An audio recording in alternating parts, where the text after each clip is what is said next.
gəlmişsiniz. Bildiyimiz kimi bu bizim sonuncu təlimimizdir. Təlim kiber təhdid və görünməz hücumlardan qorunma üçün maarifləndirilmiş ictimai təlimlərdir.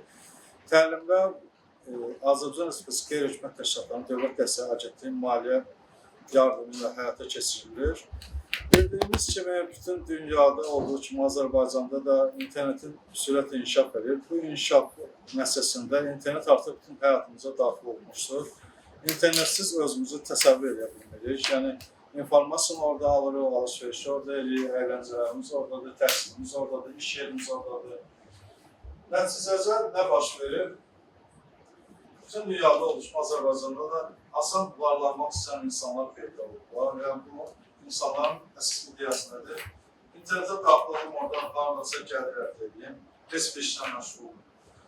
Olan məqsədi sadə vətəndaşları aldatmaq, yəni onları kiber təhdid yolları ilə, digər üsullarla onların məlumatlarını əldə etmək, fərdi məlumatları əldə etmək, nəticədə onların ciblərinə girmək, maddi vəsaitlərini uğurlamaq qarşılarına məqsəd kimi qoymuşlar. Bunun üçün ilk növbədə hədəf hər birimiz ola bilərik. Heç bilməsin ki, yox, mənə heç bir şey olmayacaq, mən özümü tam qoruyuram. Yəni, kiber təhdid elə bir şeydir ki, haradasa biz, haradasa izlər baxırıq. Bu izlər nədir? Hansı sosial şəbəkədə işləyənləri biz buraxırıq? Hansı şəkil çəkəndə baxmırıq, əşyalar, müəyyən əşyalar o stolun üstündə, pasport verilənləri və bank kartları. Onlar nəticədə sonra kiber dəluzların əlinə keçirlər. Onlar ciddi onu analiz edir və bir alqoritm nəticəsində bizim barədə daha çox informasiya toplayırlar. Elə sosial şəbəkələrdə paylaşdığımız məlumatlar, hardayıq, neyik, hansı institut oxumuşuq, hansı məktəbdə oxumuşuq, kimlər bizim dostumuzdur, kimlər bizim tanışımızdır, nələri like edirik, nələri like eləmirik. Yəni ki, hər şeyi onlar analiz edirlər. Nəticədə kiber təhdid formalarından istifadə edərək bizi kiber təhdidlə təhdid edirlər. Yəni, bir çox faktlar var. Yəni ki, son dövrlər bilirsiniz, Azərbaycanda müəyyən sosial şəbəkələr üzrə hücumlar oldu vətəndaşlara qarşı, müəyyən yalanlar uydururlar, SOCAR-ın aksiyaları barədə, güya prezidentin çıxışı falan. Bu da süni intellektin sürətli inkişafı ilə, yəni bildiyiniz kimi süni intellekt elə inkişaf edib ki, sadəcə seçim bir sözdən insanın ses tempini tuturlar və bir şəkilli video çevrilə bilirlər.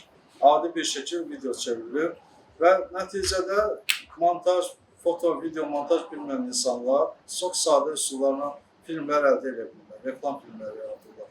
Və həmin məşhur şəxslərin adından vətəndaşlara müraciətlər edirlər və onları vətəndaşların maliyyəsini əldə etməyə asanlar başa gəlir.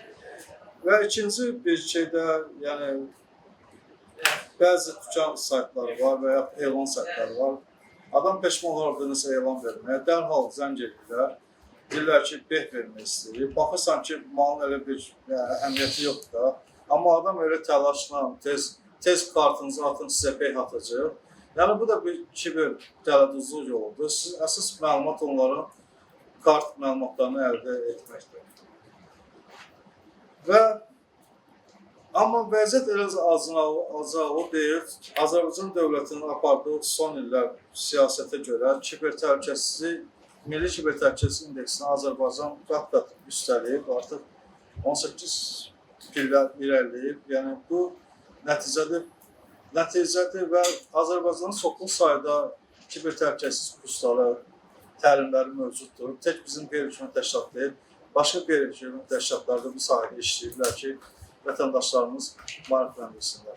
Mən çox da vaxtı almaq istəmirəm, bilirəm, hamımız vaxt dəyərlidir. İstəyərdim ki, layihənin təlimçisi, kiber təhlükəsizlik üzrə ekspertimiz Yusuf Süleymanlıya verim. Onun bir təqdimatı var. Ondan sonra, təqdimat bitəndən sonra sual-cavabı keçə bilərik. Buyurun Yusuf. Mən də hər kəsi salamlayıram. Sosial məlumatları gəlmişsiniz. Bir sıra məsələləri Sami bəy qeyd elədi. Amma mən istəyirəm ümumi məlumat yox, başlıqlar şəklində və qısa dərs şəklində bu kiber təhdidlər nələrdir və görünməz kiber təhdidlər hansılar hesab olunur. ona baxaq. Və bildiyiniz kimi bugün müasir dünyada hər gün kiber təhdidlər artır və dövlət səviyyəsində, şirkətlər də öz səviyyələrində hər il kiber qorunma üçün büdcəni artırırlar. Amma burada bir məsələ var. Nə qədər büdcələr artsa da, yeni texnologiyalar tətbiq olursa da, ən zəif halqa insan hesab olunur. Yəni, əgər biz milyonluq alətlərdən istifadə edirik, security tool'lar istifadə olunur, müxtəlif şirkətlərdə, dövlət orqanlarında, insan əgər zəif halqəni öz üzərinə götürürsə, bu o deməkdir ki, bizim boşluğumuz var və bu boşluqları doldurmaq üçün də biz çalışırıq maarifləndirmə tədbirləri ilə vətəndaşlar maariflənsin və bəzən elə bir məlumatlar ötürürük ki, vətəndaşlar fikirləşir ki, burada təhdid ola biləcək nələr ola bilər ki, amma alt qatına enəndə görürük ki, doğrudan da burada ciddi təhlükələr var. Belə deyək, ümumiyyətlə kiber təhlükəsizlik nədir? Kiber təhlükəsizlik məlumatların qorunması və burada şəxsi məlumatlar ola bilər, dövlət məlumatları ola bilər. Bütün informasiya texnologiyalarının təhlükəsizliyi cyber security gedir. Kiber təhlükəsizlik deyilik. Bütün dünyanın cyber security kimi gedir. Və bu cyber security informasiya təhlükəsizliyinin bir qoludur. Bəzən bunu eyniləşdirirlər. Kiber təhlükəsizlik informasiya təhlükəsizliyindən eyni qoyurlar, amma informasiya təhlükəsizliyi ümumi anlamdadır. İnformasiya təhlükəsizliyi bu girişdən tutmuş, deyək ki, bu binanın iş yeri kimi təsəvvür edirik və doğrudan da burada şirkətlər yerləşir. Yanaşı binalarda banklar var, əsas ofislər var. Bura girişdən tutmuş iş otaqlarına qədər məlumatların qorunması, deyək ki, keçidin təmin olunması bu informasiya təhlükəsizliyinin təminatıdır. Bir də var kiber təhlükəsizlik. Kiber təhlükəsizlik digital, yəni rəqəmsal qorumanı təşkil edilir. Deyək ki, datanı qoruyursa, bu sırf kiber təhlükəsizlikdir.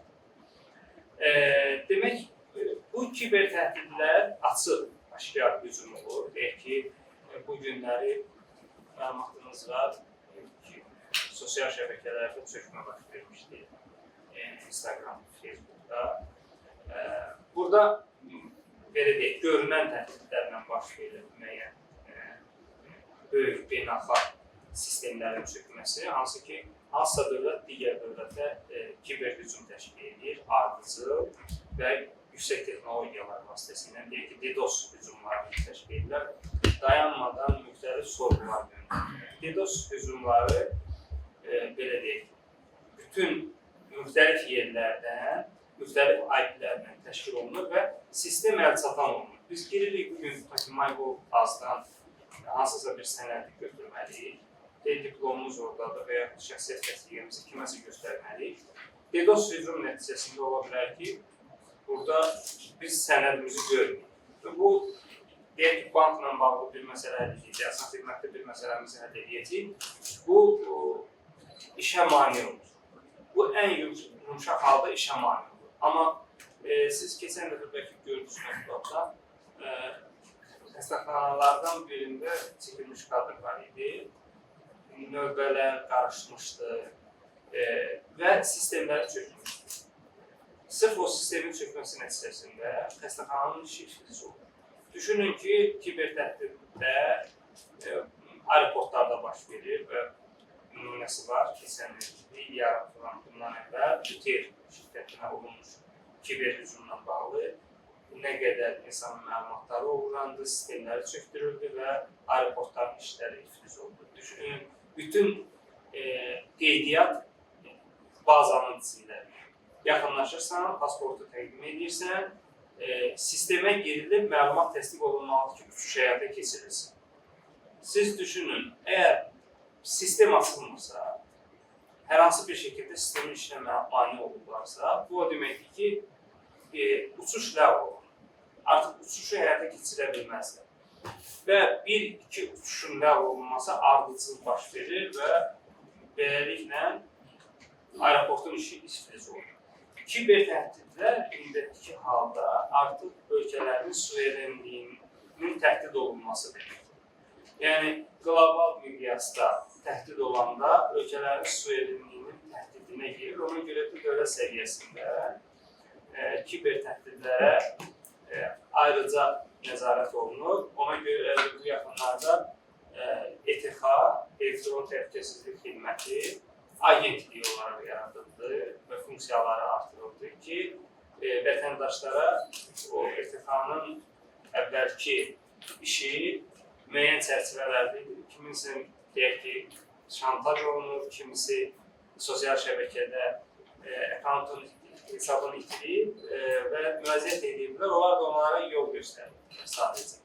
Amma indi iş daha ciddiləşir, kütləvi surətdə pul uğurlamalar baş verilir, məlumat uğurlaması baş verilir. Ona görə də agentliyin işini genişləndiriblər və istənilən təhdid halında biz agentliyə müraciət edə bilərik. Sadəcə dəstək alınır, daha doğrusu belə deyək də, məsləhət alınır bu indiki halda. Proses başdan sona izlənilir və yönləndirilir. Sadə vətəndaş bilmir ilkin olaraq nə eləməlidir, çünki pul gedir. Mənsur bəyə də tanışdı, bu yaxınlarda yaxın qohumla bağlıdır, pul getməsi ilə bağlı. Yekunlaşdı iş və pul geri qaytarıldı. Bax, müxtəlif, yəni etibar elədiyiniz adamlar müxtəlif əməliyyatlar həyata keçirə bilərlər. Verdiyiniz mobil applicationlarla bağlı, deyək ki, mobil bankçılığı var. Götürürlər sizin hesabda, siz açıq qoyursunuz və özünə verirsiniz ki, hansısa işi gör. O da götürür sizin adınızdan kredit və köçürür öz kartını. Bu da kiber hücumdur. Çünki məlumatsızlıqdan gəlir. Biz bilmirik ki, biz öz applicationımızı verməli deyilik və hətta verdiksə belə biz onu yoxlamalı bacarmalıyıq ki, sonuncu tarixçə nədir, nə baş verir hesabımda. Əgər şübhəli əməliyyat olunursa, biz kartlarımızı qollamalıyıq ilkin növbədə. Və digər məsələ sosial mühəndislik məsələsidir ki, hansı ki, çox istifadə olunur sosial mühəndislikdə izlənilir. Müəyyən insanlar daimi olaraq sosial şəbəkələri izlənilir və onun üçün bir hərəkət çəkilir ki, nə vaxt hücum həyata keçirəcək. O, ta ki, bir boşluq buraxana gəlir. Və bizə elə gəlir ki, biz öz tərəfimizdən fikirləşirik ki, kimsə mənim niyə izləsin və nə bilir ki, nə vaxtsa mən hansısa boşluq buraxarım və məndən pul olur deyə gəlir. Bunlar bir şəbəkədirlər. 5-3 adamı izləmirlər. Yüzlərlə, minlərlə adamı izləyirlər və onlar yaxşı bilirlər ki, onlar sosiologiyanı da, psixologiyanı da yaxşı bilirlər və belə deyək də, savadsız adam olmuyor. Onlar bilirlər ki, insan harada boşluq buraxa bilərlər və 10% insan onların izlədiyi boşluq buraxsa, bunlara kifayət edir. Bu yaxınlarda əməliyyat keçirdilər. Türkiyədə böyük bir əməliyyat keçirdilər. Böyük bir mərkəz aşkarladılar, hansı ki, onlar banklar adından zəng vururdular müxtəlif ölkələrə. Özlərinin bank əməkdaşı kimi təqdim edirdilər, hansı ki, Azərbaycan banklarından da işdən çıxmış adamlar o qaydaları bilirlər. Birinci özünü necə təqdim etmək lazımdır, hansı məlumatları istəmək olar və hansı məlumatlarla təsir etmək olar. Ki, sizin bank, tutaq ki, hesabınızdan pul çıxılır, xarici ölkəyə köçürülür, biz bloklamaq üçün sizə OTP kodu göndərir. One time password üzə bunun OTP kodu budur. Yəni, bu il dəfə istifadə oluna bilən kod. Bu özü təhlükəsizlik kodudur və üçüncü şəxslərə ötürülə bilməz. Bankla şəxs arasındadır. Əgər biz əlimizlə özümüz ötürürüksə kiməsə, artıq bank məsuliyyət daşır. Düzdür, indi o qədər belə deyək də, regulyator Mərkəzi Bankdır bizdə və regulyator orqanları get-gedə artır. Deyək ki, maliyyət sektorunda Mərkəzi Bank hesab olunur, digər sektorlarda Daxili İşlər Nazirliyi artıq regulyator fonunda olur ki, müəyyən tələbləri yerinə yetirməsəniz, biz sizin lisenziyanızı ləğv edəcəyik. Niyə? Çünki vətəndaşların hamısı məlumatlı deyil. Məlumatlı olmadığına görə də müəyyən səhvlər baxa bilər. Nə qədər maarifləndirmə olur, SMS-lə göndərilir. Misal üçün, belə biz bir də görürsünüz ki, bir SMS alır. SMS-də deyilir ki, maliyyə fırıldaqçıları, kiber dələduzlara, üçüncü şəxslərə OTP kodlarınızı, şəxsi məlumatlarınızı verin. Bu bir maarifləndirmədir. Hansı ki, bu bankı, biz də deyirik ki, birdən oldu, banklar bunu göndərir. Dövr ərzində audit təşkil olunur müxtəlif maliyyə orqanlarına. Onlara tələblərdən biri də budur ki, vətəndaşları mütəmadi maarifləndirmə, SMS vasitəsilə, video görüntü vasitəsilə. Məsələn, banklar indi əməliyyat edirsən, PIN kod eyniləşmir və yaxud SIMA götürmür. Məsələn, bildiyim banklardan biri də ABB-dir. Siz onlayn zəng vurursunuz, orada ikinci xidmət var ki, şəxsiyyətin təsdiq edilməsi. SIMA, ola bilər ki, telefon görüntüsü, kamerası yaxşı işləmir. Onlar şəxsiyyəti təyin edə bilmir. Cəmi 30 saniyə çəkir. Bu yaxınlarda bir nəfər üçün eyniləşdirildi, heç 30 saniyə çəkmək. O özü video görüntü ilə təsdiq edir ki, mən kəhvə girəm, mənə nağıl tətbiq edirəm. Təsdiq edirlər və məsələ aydınlaşır. Bu da mərkəzi orqanların tələbləridir. Bu tələblər nədən yaranır? Onlar görürlər ki, nə qədər maarifləndirmə olur, amma yenə də boşluqlar var və pullar gedir. Onların qarşısını almaqdan ötürü götürürlər avtomatik limit təyin edir. Məsələn, bizim bu gün kartlarımız limitsiz deyil. Hətta orada limitsiz görünsə belə müəyyən limitdən sonra götürə bilir. Gün ərzində 2000, əksər banklarda.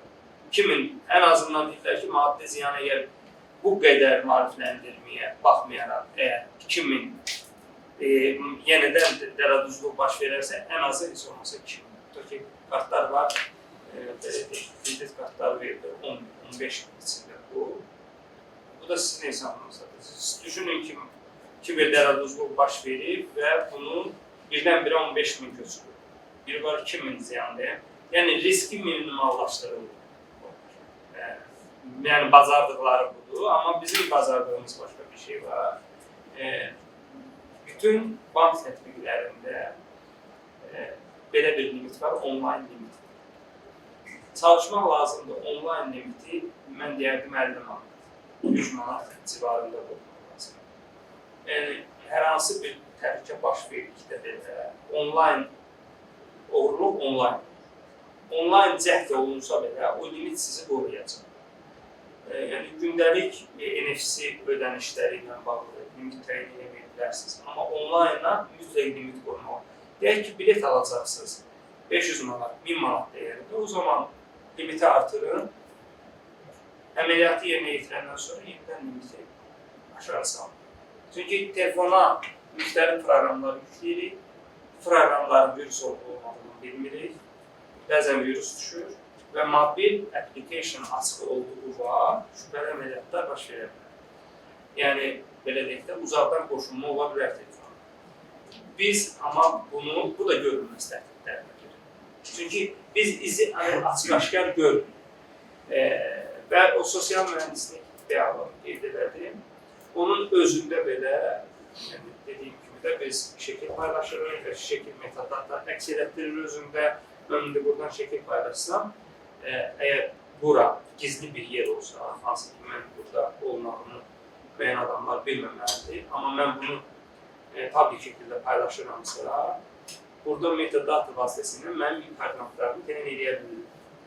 Və hətta indiki müasir müharibədə bunlar tez-tez istifadə olunur, koordinatların götürülməsi, şəkillərinin bu bizim və Qarabağ müharibəsində də tez-tez deyirlər ki, olduğunuz yerdən şəkil paylaşmayın və bununla bağlı ağır nəticələr olmuşdu.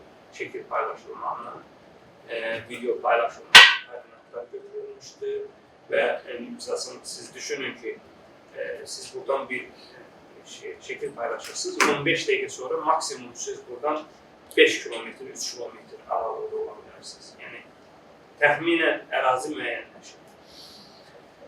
Demək, məşhur, belə deyək də, hücum növlərindən biri də phishingdir. Phishing maillər gəlir, yəni saxta maillər gəlir, tələsdirirlər sizi, nəyəsə cavab verməlisiniz. Və qısa şəkildə demək istəyirəm ki, phishinglərdən qorunmanın yolu budur. Əgər sizdən şəxsi məlumatlarınızı istəyirlərsə, qeydiyyatdan keçməyiniz tələb olunursa və orada şifrə tələb olunursa, bu çox böyük. Yəni, belə deyək də, 99% bu saxta edilir. Və buna getmək olmaz və əgər bunu mütləq edəcəksinizsə, şifrənizi daxil edəcəksinizsə, mütləq dəqiqləşdirin və mütləq edin ki, bu saxta e-maildir. Biz iş yerimizdə isə bunu IT komandası ilə özümüz təyin edə bilmirik bəzən. IT komandası ilə, təhlükəsizlik komandası ilə bunu paylaşırıq. Sosial mühəndisliyin üzərindən keçdik. Fiziki gizli müşahidə məsələsi də var. Shoulder surfing deyirlər bəzən. O kartınızı əlinizdə tutub nəsə yazırıq, biletimizi ola bilər. Hansı ki, siz ətrafa fikir verməlisiniz. Kimsə onu sizdən əvvəl yazır. Və ictimai yerlərdə telefon danışığını dinləmək məsələsi var. Bu artıq bu fiziki təhlükəsizliyə də girir. Ona görə belə qısa şəkildə bunu ümumiləşdirsək, diqqətli olmamız lazımdır. Və belə deyək, metadata və piksel izləyici məsələsi var, onu demişdim. GPS koordinasiya izlənməsi, görünməz şəkil, IP ünvanının görünməsi, hansı ki, biz bir yerdən e-mail göndəririk, müəyyənləşdirilir. Bu istintaq təhqiqatlarında da göstərilir, hansı ki, təhdid olunur kimlərsə və müəyyənləşdirirlər ki, bu IP-lər hardandır və hardan gəlir hücumlar. Total hücumların müəyyənləşdirilməsi üçün çox vaxt istifadə olunur, amma fərqli hücumlar zamanı biz ilk növbədə özümüzü qorumalıyıq. Çünki böyük resurs sərf olunur fərqli adamların qorunmasına. Ona görə də maksimum biz özümüz ehtiyatlı olmalıyıq və araya girən hücumlar var. Belə deyək də, middle in the man var. Burada nədir məsələ? Belə, deyək ki, biz burada Wi-Fi-yə qoşulmuşuq və biz bu Wi-Fi-nin hansı formada qorunmağını bilmirik. Amma burada alış-veriş edir. Deyək ki, Amazondan mən nəsə alıram, burada da kart məlumatlarını qoşulmuşuq. Biz bilmirik ki, məlumat bizim kompüterdən çıxdıqdan sonra hansı formada ötürülür, necə gedir, şifrələnmiş gedir, şifrələnməmiş gedir. Biz bunu bilmədiyimizə görə, çünki arada kimsə ola bilər və güvənmədiyimiz belə deyək, şəbəkələrdə mən məsləhət görürəm ki, hansı alış-veriş edək və hansı fərqli məlumatlar edək. Ümumi işlərimizi görə bilərik burada və əgər mütləq siz alış-veriş etmək istəyirsinizsə, o zaman belə deyək, telefonun hotspotunu açıb, telefonun Wi-Fi kimi istifadə edib, daxil olub məlumatları kimi daha məsələ olundu. Sonra şifrələrlə bağlı və qorunmanın bir neçə yolundan biri də şifrələrdir. Sadə şifrələr məsləhət görülmür. Eyni zamanda biz ikili qorumada, misal üçün belə deyək, biz şifrəmizi kiməsə ötürə bilərik və yaxud kimsə ələ keçirə bilər, biz bilmədən. Keçirsə belə, daxil olanda bizə ikili qoruma. Deyək ki, Gmail-imi mən kiməsə ötürsəm, daxil ola bilməyəcəm. Çünki mən onu həm device-a bağlamışam, həm ikili qoruması var və mən parolunu deyirəm və verirəm ki, Gmail-im budur, girir, girə bilmir. Mən təsdiq verməliyim ki, o adam girsin. Bunu sosial şəbəkələrə digər istifadə edədiyimiz bütün növ, belə deyək də, məlumat olması mümkün olduğu yerlərdə tətbiq eləməliyik. Deyək ki, MyGov işlədirsinizsə, tətbiq edin. Belə deyək də, SIMA, məsələn, SIMA daha etibarlıdır, elektron imza daha etibarlıdır, daha doğrusu asan imza. Yəni, burada artıq asan imzanın təsdiqi gəlir. Sizə orada girsi parolunuzu da bilir, istifadəçi adınızı da bilir. Təsdiq gələndə artıq siz təsdiq edirsiniz. O 4 rəqəmli kod hansı ki PIN 1 və bunu niyə görə edirlər? Siz düşünün. Sistemə girirsiniz, siz neyisə təsdiq eləmək istəyirsinizsə, kredit götürün adınıza və yaxud da deyək ki, harasa müraciət edirsiniz, rəsmi müraciət edirsiniz, vergi bəyannaməsi verirsiniz. Sizin adınızdan səhv vergi bəyannaməsi verirlər, borclandıra bilərlər sizi. Mən nümunə üçün deyirəm, bir çox xidmət var, dövlət qurbanlarının xidmətləri var orada. Orada sizdən PIN 2 istəyir. İmzalayanda PIN 2 istəyir. Siz deyək ki, ehtiyatsızlıq eləmişsiniz, PIN 1'i yazmışsınız.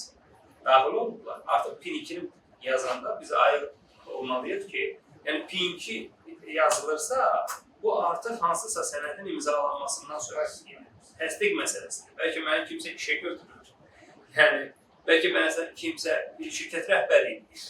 Yəni, hansısa şirkət, bu belə bir hallar var, yəni ki, adamı şirkət rəhbəri edirlər, sonra da adına 20 min, 30 min borç yıkılır. O eləyənlər indi ölkədə yoxdur, adam məhkəmələrdir. Yəni, ona görə diqqətli olmaq lazımdır və mütəmadi olaraq bizim qoruma sistemlərimiz girib orada son hərəkətlərə baxmaq lazımdır. Ola bilər ki, hətta ikili qoruma olduğu halda da hansısa bir anomaliya baş verirsə, biz onun özümüz qarşısına alırıq. Demək, bu güclü şifrələr və belə deyək, niyə biz bunlardan istifadə edirik? Çünki təhdid günbəgün artır. Və biz özümüzü təhdidlərdən ilkin olaraq qorumalıyıq. Çünki düşünün, laf deyək ki, biz pul itirdik və ya hansısa bir hadisə başımıza gəldi və müraciət edildiyi orqanlardan birinə və bu sonunda bilirik ki, dəymiş ziyan qaytarılacaq. Amma görün siz nə qədər enerji itirirsiniz, nə qədər vaxt itirirsiniz, əsəbiniz gedir və dəymiş ziyan da %100 qaytarılacaq deyə bir garantiya yoxdur. Üstəlik də siz əgər burada olmursanız, xaricdə olsanız, bu işləri izləyə bilməyəcəksiniz. Ən yaxşı halda siz 500 manat kiməsə ödəməlisiniz, vəkil tutmalısınız, ona notariusdan etibarnamə verməlisiniz ki, o sizin işlərinizi görsün. Və son olaraq qeyd eləmək istəyirəm ki, baxın, belə deyək. Burada Kevin məşhur sözü var, insanlar zəhərlənir, texnologiya zəhərlənir deyil. Bu məşhur 2023-cü ildə vəfat edən ki, belə deyək də, dünyanın ən məşhur hacker. O özü belə əvvəlcə hacker olur, ondan sonra etik hakerliyə keçir və böyük şirkətlərdə işləyir və bu psixologiyanı falan araşdıranda, eyni zamanda təhdid növlərini araşdıranda bu qənaətə gəlib ki, yəni texnologiya əslində texnologiyada ciddi zəifliklər olur. Yəni o düzdür, burada obrazlı deyil. Təbii ki, texnologiyada da zəifliklər olur. Hansı ki, o zəifliklərdən qarşı tərəf istifadə edir. Deyək ki, belə deyək də, bizdə onlayn az domen satan şirkət var. İkili qoruması yoxdur. Bu, onların texnologiyalarını zəifləyir. Mən, belə deyək də, insan faktoriyam. İstəyirəm ki, ikili qorumanı qoyam və məlumat deyəm. Ki, səhər bir gün oğrana bilər məlumat. Ancaq adamlar ikili qorumanı tətbiq eləməyiblər. Kimsə bu hesabı oğurlasa, düşünün, MyGov.az oğurluyor. Online asıl. Yönləndirir bir başqa yerə və dövlət orqanının saiti bir gün, 2 gün, indi orada onlar önləyici tədbirlər alırlar, 2 saat maksimum. işləməyəcək, çünki onlar başqa bir mərkəzdən qoydular onu ki, yönləndirəndə xəbərlər olur və maksimum 2 saat müddətində geri qaytara biləcəklər. Amma məsələ o deyil də, yəni ki, bunu qaytara bilməyənlər də olsa, demək ki, bir gün, 2 gün dövlət orqanlarının və digərlərinin saytı işləməyə bilər. Bu texnologiyanın zəifliyidir. Amma yenə də biz orada insan faktoru daha öne çıxır ki, biz maksimum ehtiyatda olmalıyıq ki, yəni bunun ikili qoruması yoxdur. Əgər ki, məsələn, məqalı olursa, sahibi olursa, bu qədər insan şəxsin olmalıdır. Olan hamısı da olan hamısı sahibi olmalıdır. Bəli. Yox, belə deyək də, o uğurlanma mən deyəndə 2 formada deyəm. Bir var, onun sadəcə adını oxuyurlar. Düşünün ki, maşının nömrəsi var, nömrəsini açıb aparırlar. Bir də var, maşının özünü oxuyurlar. Hə, o mən dediyim maşının nömrəsidir. O nömrəni oxuyurlar, onda yönləndirir, onda heç bir məlumat ələ keçirir. Amma sistemin özü ələ keçirilirsə, bəli, onlar ciddi onların belə deyək də, böyük bir komandası var, təhlükəsizlik komandası ki, hansı ki o məlumatlar oğurlanmasın. Bəli, onların bazalarını bilirsə, bizim bütün şəxsi məlumatlarını çox oğurlana bilər. Və burada formal olaraq bir sayt göstərmişik sizə ki, hansı formada belki marifləndirmək üçün belə bir saytımız var tutaq ki, və hansı formada biz mariflənə bilərik. Heç bir şey bilmiriksə, əgər məlumatınız yoxdur, dərin bilginiz yoxdur, bilirsiniz ki, süni intellekt var. Və süni intellekti də biz hamımız chat-GPT kimi bilirik, amma müxtəlif agentlər var. Və bu durmadan artıq, məsələn, Cloud-i, Copilot kimi və Microsoft şirkətinin Copilot çox inkişaf edib getdikdə, bir də Cloud-i artıq son dərəcə inkişaf edib. Çinin təzə bir süni intellekt çıxıb, kim? O da var, deepfake də var onlarda. Bir neçə dənə var, amma Çininki belə deyim də çanqan maşını kimidir, hələ ki bazara tam eləmir də. Amma bunlar özlərinin təsdiq edirlər və işin pis tərəfi orasındadır ki, sürətlə kiber təhdidləri artırır. Çünki Cloud-inin özü müxtəlif 50 agentlə oluşa bilir. Və adam axşam yatıb, səhərə qədər onları işlədir. Müxtəlif sistemlərlə inteqrasiya edir, birinə sayt yazdırır, birinə hücum elətdirir, birinə simülyasiya elətdirir. Yəni adam algoritmanı yazır, axşam qoşur, bir neçə kompüterlə adam mərkəzi yaradır. Düşünün ki, hücum mərkəzi yaradır və o orada işləyir və belə deyək də, gördüyünüz bütün saytlar ki var Azərbaycanda, biz onun kopyasını 1 saat içərisində yarada bilərik. Elə biri budur, Emergent. Baxın, bu özü Cloud əsaslıdır. Baxın, burada dillər var. Cloud Ops var. Və hansı ki, Cloud Ops belə deyək də, son kodda dip nöqtədir. Yəni, bizim bugün bir dənə böyük bir komanda, developerların yazdığı kodu bu Cloud Emergent yazır.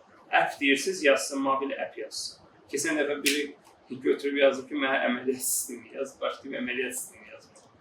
Yəni, texnologiya hara gəlib, düşünürəm. Yəni, biz bunlardan məlumatlı olmalıyıq ki, ən azından bizə hücum olanda bilək ki, və siz görürsünüz də, YouTube-da da əvvəllər belə bir şey var idi. Süni intellektlə yaradılmış musiqiləri biz hiss edirdik. Yəni, asan kimi bilirdik ki, bu süni intellektlə yaradılır. Amma bu günləri elə musiqilər var ki, onun üstündə böyük müzakirə gedir ki, bu süni intellekti deyil. Müxtəlif versiyaları da yaradılır. Axtarıb kökün tapa bilmirlər ki, bu doğrudanmı oxunur əvvəllər? Yəni kim hansısa müğənni tərəfindən oxunur, bu yoxsa yox. Ya hansısa bəstəsi tərəfindən bu musiqi var, istehsal olunub yoxsa yox. Yox, məlumat tapılmır və onun axırına çıxa bilmirlər və dinlənilir, böyük kanallar onun üstündən pullar qazanılır. Yəni, indi gerçəkliklə sünilik seçmək çox çətinləşib və belə bir şeylər deyirlər, səhifələri yaradırlar. Səhifə gündə bir dənə post paylaşır və insan kimi post paylaşır. Bugün bura səyahət elədim, çox gözəl idi filandır və saxta formada adam görüntüsü yaradır, amma o adamın gerçək olmadığını çox adam bilmir. Ki, bu adam doğrudan yoxdur, belə bir adam yoxdur, bir səyahət filan eləmir. Bir şey deyəm,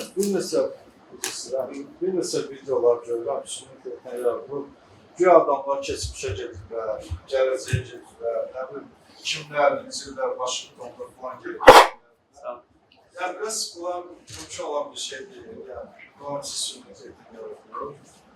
Güya gələcəyi görür, yəni nələrsə görür, amma əslində bir də ikinci, istənilən internetın gücü çoxdur.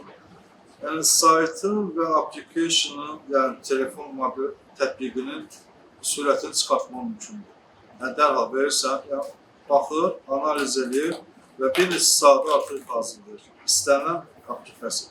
Təsəvvürün ki, Facebook'un və məşhur proqramların sürətini çıxara bilər. Bir də axırda dəyişikliklə və sonra zaten adamdır. Və yaxud da ki, saxta bir domen yarat, kontenti oradan götürür. Belə bir şeylər kombinasiyalı məlumatlar ələ keçirmək olur. Bəli, biz və son olaraq demək istəyirəm ki, yəni bilmədiyimiz, bizə məlum olmayan, burada indi vaxtımız çatmadı, kriptovalyuta məşhurdur, istifadə edirlər ki, çoxsundan da biz keçirik qeydiyyatdan, hamı istifadə edir, biz də istifadə edirik. Məlumatda olmadığımız bir çox şeydən gərək istifadə edirik. Yəni, ya istifadə ediriksə, məlumat əldə edirik ki, bunu necə istifadə etmək olar? Hansı formada nələrsə baş verə bilər və mən bunun qarşısını necə ala bilərəm? Elə olan halda, dərhal biz çalışaq ki, ən azı süni intellektdən kömək istəyək ki, bunu hansı formada? İndi özünüz də bilirsiniz ki, süni intellektin də işləmə məsələsi var. Biz çox enerji sərf edirik süni intellektdə. Amma nəticə olaraq Azərbaycanda süni intellekti beləliklə səmərəli istifadə edən adam çox azdır. O prompt deyirlər, yəni süni intellektlə danışma və onu təlimatlandırma. O mütləqdir ki, biz ondan süni intellektin imkanları çox böyükdür və biz ondan indiki halda bəlkə də indi istifadə edədiyimizdən 5-10 qat artıq nəticə əldə edə bilərik. Hansı ki, eləyirlər, o süni intellekt mühəndisliyi yaranında müasir. Biz əmrləri düzgün vermirik və ümumi suallar veririk. Ümumi suallar veririk, o da ümumi cavab verir. Düşünün ki, nə qədər bazaya qoşulur və o özü qarışdırır ki, sən nə istəyirsən və təxmin edir və cavab verir və proses uzanır. Amma düşünün ki, mən hüquqi sual verəcəm ona və mən ona deyirəm ki, sən bundan sonra hüquq ekspertsən və mən sənə sualları hüquq aspektindən verəcəm. Yalnız mənə hüquq aspektindən cavab verəcəksən, bu cür danışacaq. Və başlayır o, yalnız hüquqi yöndən yanaşmağa. Sən istənilən sualı verəndə artıq o hüquqa dayanır. Deyək ki, informasiya texnologiyalarına və yaxud tibbi bir problemim var, mən istəyirəm ki, hansısa bir xəstəliyi araşdırım. O, hansısa əlamət deyəcəm, onun bir çox xəstəliklərdə o əlamət ola bilər. Amma mən konkretləşdirirəm, deyirəm ki, bu formada bu xəstəlikdə nəzər və yaxud da ona konkret, məsələn, diaqnoz çatdıram və deyirəm ki, sadalayıram ki, yol bu formada olur. Belə başlayıb, belə davam edir. O yönləndirmə çox önəmlidir. Çünki onun özünün düşüncəsi yoxdur. Biz onun qarşımızda bəzən adamlar ona əsəbləşib falan edir, insan kimi görürlər. Amma o sündə, adı üstündədir, süni intellekti və biz onu yönləndirməliyik. Yönləndirəndən sonra artıq o bizim istədiyimiz nəticəni verə bilir. Sosial şəbəkələrdə çox vaxt olur. Əsasən süni intellekti yazanda mən məsələn sınavı düşür, fotomontaj yazmaq istəyirik. Onu biz yazanda istədiyimiz şəkildə hallandırmır. 10 dəfə, 20 dəfə istəyirik, ondan sonra əldə edirik. Amma ki, yazını ən çox ingilisində, xarici dildə yazanda daha çox məqsədə uyğun biz nəticələr əldə etdik. Hə, Mən onun şəxsən özüm şahid olmuşam. İstədiyim bir şəkil düzəltmək istəmişəm, amma alınmayıb. Daha sonra ingilis dilində yazmışam, həmin yazım. Dəqiq ölçülərini falan yazmışam. Ondan sonra Düz sözsüz, yəni o şey, elə kurslar da var dediyimiz kimi ki, süni intellekti idarə eləmək hə, lazım. hansı formada idarə edirlər? Hə. Yaxşı kurslar var, hansı kurslar var. bizdən hələ çox da istifadə edilmir, yəni təcrübəsizlik göz var. Doğrudan da belə bir adamlar indi görürəm internetdə ki, tək özü şirkətin yaradıb süni intellektlə. Saytı falan, sonra agentlər tutub, tam hansısa mal satır, hər bir sosial şəbəkəyə bir agent qoyub, o da öz səhifəsini yaradıb. Yəni qısa müddətdə adam bir neçə saatın içində bütün dünyada bir məşhur şirkət yaradır, yəni məhsul yaradır və biri bunu buradan ora alacaq, bunu satacaq. Yəni dropshippinglə məşğul olanlar da var. Bizsə, yəni bizə bir adət var. Mən bunu istəsəm, mən bunu dükandan alıram, ki, şirkətdən alıram, dükanlara satıram. Yəni onu tətbiq edənlər var. Yəni bir yerdən malı alır, özü oturub evdə rahat və mallar satılır. Yəni, amma mənfi yerə yönəldanlar da var. Məsələn, həmin süni intellekti yaxalarda rastlaşdım, cinayət şartı gedir. Özü etiraf edir, cavan bir oğlandır. Yəni çıxır, deyir ki, mən Azərbaycanda xanımlarının şəkillərini götürürdüm. Süni intellektlə müxtəlif şəkillər yaradım, onlar kiber təhdid edir. Əvəzində pul aldım. Daxili İşlər Nazirliyi tərəfindən kiber cinayətlərə qarşı mübarizə həbs olunub. Baxıram, mən indi artıq bir neçə evini məhbus həyatını yaşayacaq. Yəni, qısa yolla varlanmağa çalışırdı. Azərbaycan xanımlarını kiber təhdid edirdi. Bu da olsun. Yəni, bu kimi hallar da var. Yəni, əvvəllər biraz çətindir. İnsanlar Photoshop bilmirdilər, insanlar video montajı bilmirdilər. Çox çətin idi. İndi çox rahatdır. Süni intellektə verirsən ki, belə bir senaryo yazsan, belə bir video hazırla lazım. Belə bir şəkli, belə bir halda göstər buna. Yəni, ona görə şəkil paylaşanda, video paylaşanda, səs paylaşanda biraz ehtiyatlı olmaq, yəni bilmək lazım ki, özümüzü hədəfə çeviririk. Kiber təhdidləri var, kiber təhdid hədəfə. Suallar varsa, yəni artıq təqdimat etdi. Bir dənə sualım var dinamılar. Öncə təşəkkür edirəm Sami bəy, həm sizə belə uğurlu layihə icra elədiyinizə görə və Yusuf sizə ki, bundan öncəki təlimlərdə də iştirak edən ki, çox dolğun və əhatəli təlim təqdimat etdiyiniz üçün. Qurum adı çəkdiniz, dövlət qurumu xidmətdən agentliyə çevrilirdi. O adı necə olur? Elektron təhlükəsizlik mərkəzi. Hə, agentliyə çevrilir. Elektron təhlükəsizlik ETK, elektron təhlükəsizlik xidməti indi olub agentlik. Onun qaynar xətti var. Var. 15-64. 15-64. Hərdən qarşılaşırıq bu tip fikirlərlə.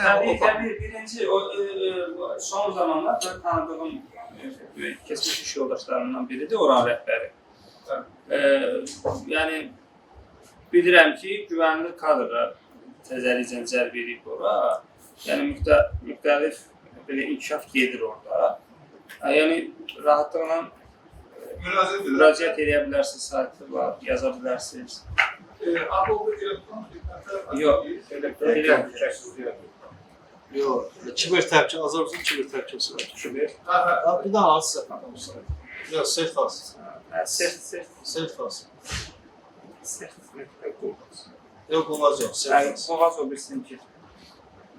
Milli kiber təhlükəsizlik agentliyi. Elektron Bir təhlükəsizlik. də başqa bir problem qurumdur da. Ayrıca da 1654 yazdınız da. Bir də vətəndaşlarımızın bir 1654. problemi də var. Belə kiber insident baş verəndə, nəsə olub baş verəndə insanlar polisə müraciət etmək istəmirlər, yəni ki, başım ağrımasın. Amma mütləq lazımdır, çünki polis... Əvvəllər düz edirdilər, müraciət edəmirlər, çünki başqa bir məsələ var idi, çünki orada mərkəz yox idi. Araşdırılması da biraz problem çıxarır. Amma indi diqqət cəlb edən məsələ oldu ki, bütün demək olar, bu Estoniyanın təcrübəsidir. Bütün təhdidləri bunlar qeydiyyata alırlar. Deyək ki, X bir bankda hansısa bir kiber hücum baş verib və o kiber hücum necə baş verib, necə həll olunur, onu başdan ayağa araşdırırlar və qeydiyyata alırlar və öz bazalarında qeyd edirlər. Digər müəssisələrlə də paylaşırlar. Burada əvvəllər çəkinmə var idi ki, güya bizdə o boşluq, heç kim, bizdə hər şey yaxşıdır da, bütün hamı elə davranmaq istəyirdi ki, amma sonradan hamı başa düşdü ki, gizlətdikcə daha böyük problemlər çıxacaq. Bu məlumatlar paylaşılmalıdır. O Estoniyanın özü də oradan bu risklə bağlı gəlmişdilər və onlar özəl etiraf edirdilər ki, biz gecə eləyə bildik o özəl sektorlarda da filan ki, çünki regulator orqanından ehtiyat edirlər ki, birdən bizə qüsur tutarlar. Amma sonra hamını inandırdıq ki, bəs siz təhdidləri bölüşməsəniz daha böyük təhdidlər formalaşacaq.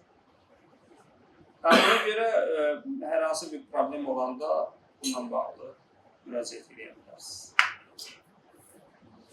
Başqa sual var. Məncə yoxdur. Tamamlayaq verək təlimi. Çox sağ olun, hamınıza təşəkkürümüzü bildiririk. Mümkünsə bu məlumatları, eşitdiyiniz məlumatları başqa vətəndaşlarla paylaşın. Yəni kiber təhdidlərdən hamısı ayam olsunlar, hamıya məlum olsun. Və internet elə təhlükəsiz məkan deyil ki, orada daxil olub mesaj edə bilərsiniz, istənilən məlumatı paylaşa bilərsiniz və o uğurlanmayacaq, orada qalacaq, elə bir şeylər yoxdur. İnternet əslində indi təhlükəli məkandır. Orada daxil olarkən kibergigiyeniya mütləq riayət etmək lazımdır. Bu kibergigiyeniya nədir? Şifrələr çox vacib qorunsun, çətin olsun, qırılması çətin olsun. Özü aid məlumatları hər yerdə paylaşmayın və s.